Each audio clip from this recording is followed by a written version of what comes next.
the GST bill in Parliament, we are hopeful to roll it out in 2016. We are working on a new bankruptcy court. The Company Law Tribunal is soon going to be formed. Friends, we want to make sure that our tax regime is transparent and predictable.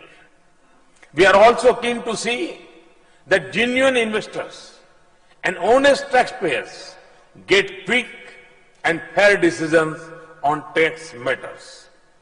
As a result of our initiatives, the sentiments for private investment and inflow of foreign investment have turned positive.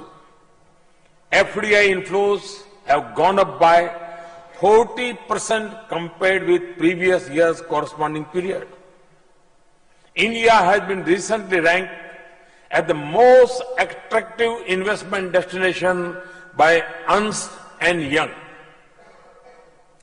In a ranking of the top greenfield investment destinations, in the first half of 2015, India is at number 1.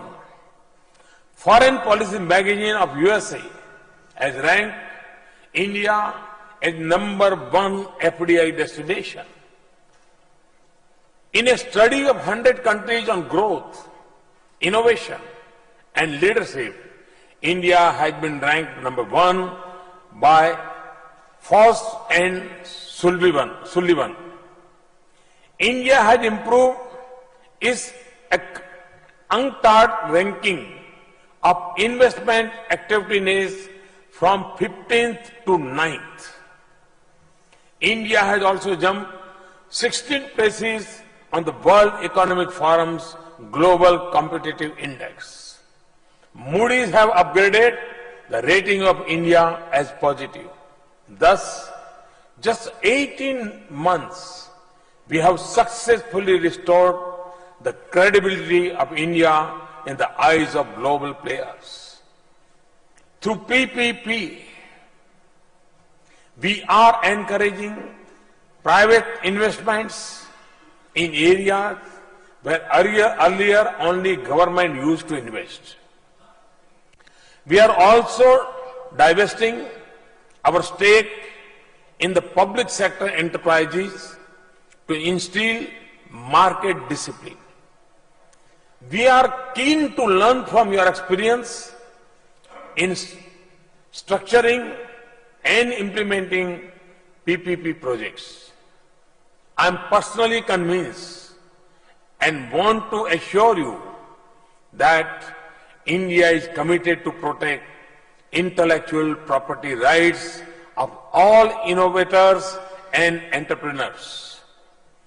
We have taken several initiatives for transparency and online processing in IP administration. A comprehensive national IPR policy is being finalized.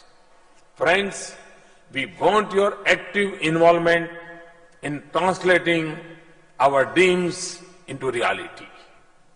Our commitment and aggressiveness to achieve the goal in a faster and effective manner offers immense opportunities to British companies. These opportunities range from building 50 million houses to setting up 100 smart cities, modernization of railway network, and redevelopment of station to new railway corridors. Generation of 175 gigawatt of renewable energy to transmission and distribution networks. From national highways and bridges to metro rail networks. Such a huge potential for creation of infrastructure and production of goods will not be available in any other country. More importantly, no one place on the earth can offer the potential for usage and consumption on such a massive scale. We are trying to harness this potential through our policies and people. The campaigns like Digital India and Skill India are designed to prepare the people to take part in this process. To tap their energy fully, we have also launched the Startup India campaign. We have witnessed massive growth in the number of startups in the recent past. Some of these have already begun to challenge established global players. Friends, India is on the threshold of a big IT revolution. We are encouraging it to fast-track the services to our 1.25 billion people. New technology and renewable energy is our new mantra. Whatever we do, we'll do in a cleaner and greener way.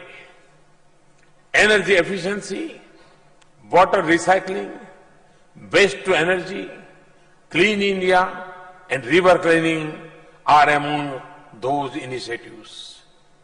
These initiatives provide additional avenues for investment in modern technology and human resources.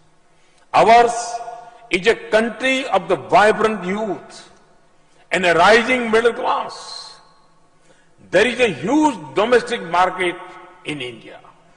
I have been saying that 3 Ds of democracy, demography, and demand is our basic strength. Moreover, talented young minds in India have now begun taking risks. They are preferring to become entrepreneurs. Thus, we have moved forward from D to E, which is entrepreneurship. Friends, necessary condition for take-off the Indian economy we have been created. Never before was India so well prepared to absorb talent, technology, and investment from outside. I can assure you that it will get better and better in the coming days. We will be open to welcome you, your ideas, innovations, and enterprises. We are open to carry out necessary corrections in our policies and procedures. Given the visionary and dynamic leadership of Prime Minister Cameron and his interest in India, I am personally eager to work with the British government and companies. With these words, I welcome you to India. I assure you of my personal care in making your dreams a reality. Many of you belong to India. Many of you are in India already. But for those who are not there, I must say that at this point of time, it is wiser to be in India.